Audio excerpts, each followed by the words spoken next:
let us check the next stanza. Fisherman in the cold sea would not harm whales, and the man gathering salt would look at his hurt hands. Fisherman in the cold sea would not harm whales, and the man gathering salt would look at his hurt hands.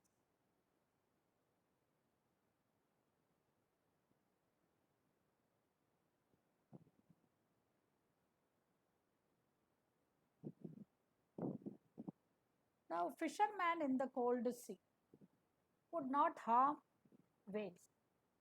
Now, if you are going to be still, we shall be able to introspect the mistakes and the wrongs done by heads. Fishermen also should stop hunting whales in the cold sea. Here you should understand that fishermen are the representatives of all kinds of tyrants and killers.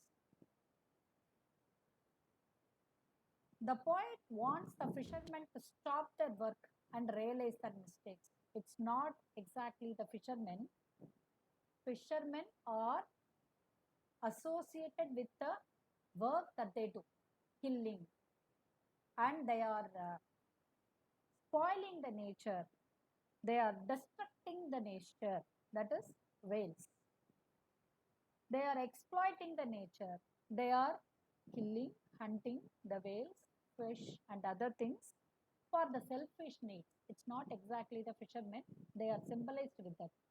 Now, fishermen, if you are going to call them as tyrants and killers, it is their livelihood, hunting whales and catching fish. Just here, it is a symbol. It is symbolized. Fisherman is symbolized with a kind of tyranny or killing. So the point wants them to stop their work and realize their mistakes. It is referring the people, those who are doing tyranny. And in this moment of inactivity, by keeping still, the fisherman the fisherman would not be catching fish. So whales will be safe. The nature will not be exploited. Human beings would not destroy nature. That is what the poet says here. Next line says that, and the man gathering salt would look at his hurt hands.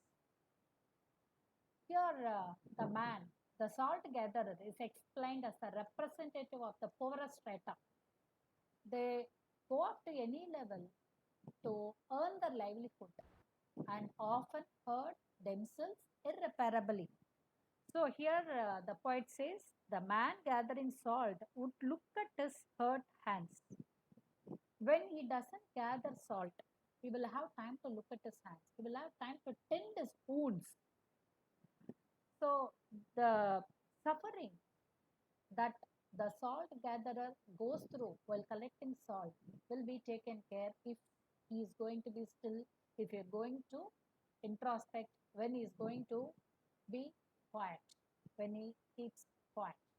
So by this, both nature and humans will be able to recover from the wounds. That's what the poet explains here. Let us check the next answer.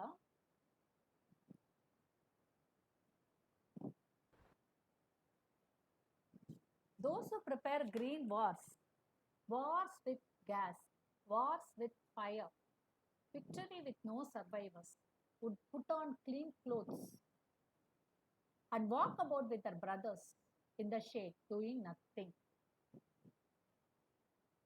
So in this fifth stanza, the poet is talking about the wars. I told you already in the introduction, he is talking about a sub-theme also. The poet is talking about a sub-theme, which is to stop wars, not to indulge in any kinds of wars. You can observe in the slide, one is talking about Nagasaki Hiroshima bomb drop. The second one is Vietnam War. America joined with South Vietnam and declared a war on Vietnam, North Vietnam, which was supported by China and Russia. This picture went viral in those days where the communication was not that good, because you can see children are running for their lives and in the middle a girl runs naked. All the people suffered in the hands of war, because of war. So, those who suffer, sorry, those who prepare green wars with gas, wars with fire, victory with no survivors. Those who prepare green who prepare green wars? For ambitious, over ambitious power, the politicians, statesmen, and scientists, all these people over ambitious of power. That is why these people prepare for green wars. Green wars against the environment, wars against humanity. That is what green wars with gas, including the use of chemicals or poisonous gases. All these are wars with gas, and wars with fire, with gun and other things when they fight on the battlefield. That is wars with fire. So all these wars, it brings death and destruction. Wars leave none to celebrate victory. That is why the third line in this stanza, victory with no survivors. That is why it is an irony. It's a paradox. People, those who have the country which had defeated the other country, they can boast themselves that they have defeated the neighboring country or any other country. But in the war of gas or anything, lot of people perish. Even a grass will not grow, particularly in the bomb destruction. So their own people also will perish in that. The country which defeated the other country, the country which claims that they have won, their people, their soldiers also will die in the war. Then what mindset will the soldiers, that the country which has won, will have mindset to celebrate the victory? They won't have anybody to celebrate the victory. So the poet advises, he advocates. So those who prepare green wars with gas, wars with fire, victory with no survivors, would put on clean clothes. He says those people, those who are advocating for war, would put on clean clothes. He says that such men should stop their activity and join the group of silence. Already, from the beginning of the poem, he has been batting for silence, to keep quiet. So these people should put on clean clothes.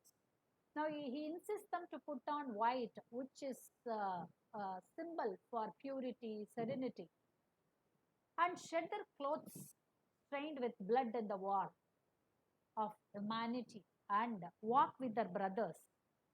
That is, fellow person should also be considered as human. The other country people also should be considered as human beings, not as enemies. So consider the whole society as brethren, brotherhood.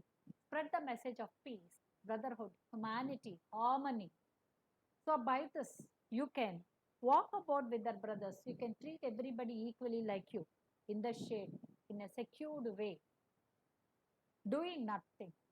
Just he insists that the war-torn world should be replaced one by one with an atmosphere of peace, brotherhood, harmony, all this. That's what he says. Let us check the next answer.